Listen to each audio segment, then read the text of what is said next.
Hello అండి, welcome back to our channel. ఈరోజు ఎంతో టేస్టీగా ఉండే మినప్పచ్చడి ఎలా తయారు చేసుకోవాలో చూద్దాం. మినప్పచ్చడికి ముందుగా 1 కప్పు పొట్టు మినపప్పును తీసుకోవాలి. అలానే ఒక 15-20 ఎండుమిరపకాయలు తీసుకోవాలి. కొంచెం బెల్లం, చింతపండు, వెల్లుల్లి రెబ్బలు, ధనియాలు, జీలకర్ర తీసుకోవాలి.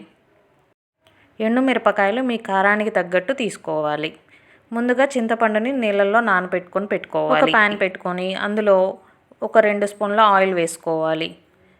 ఆయిల్ వేసుకున్న తర్వాత పొట్టు మినపప్పుని ఆయిల్లో వేసుకొని ఫ్రై చేసుకోవాలి. ఇవి కొంచెం కలర్ మారుతున్నప్పుడు మనం మిగిలినవి వేసుకోవాలి. ఇప్పుడు ధనియాలు వేసుకొని ఫ్రై చేసుకోవాలి.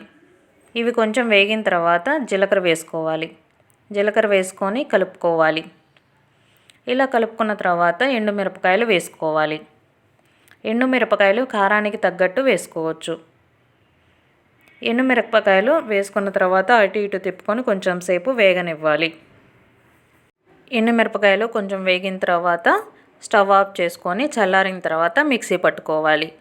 మనకి అన్నీ కూడా ఇలా వేయించుకోవాలి, మరీ నల్లగా వేయించుకోవద్దు. స్టవ్ ఆఫ్ చేసుకొని కొంచెం సేపు చల్లారనివ్వాలి.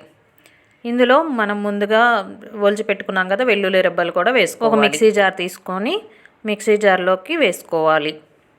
ఇలా వేసుకున్న తర్వాత మీ టేస్ట్కి తగ్గట్టు ఉప్పు యాడ్ చేసుకోవాలి. నేను ఒక 3 స్పూన్ల కల్లుప్పుని వేసుకుంటున్నాను.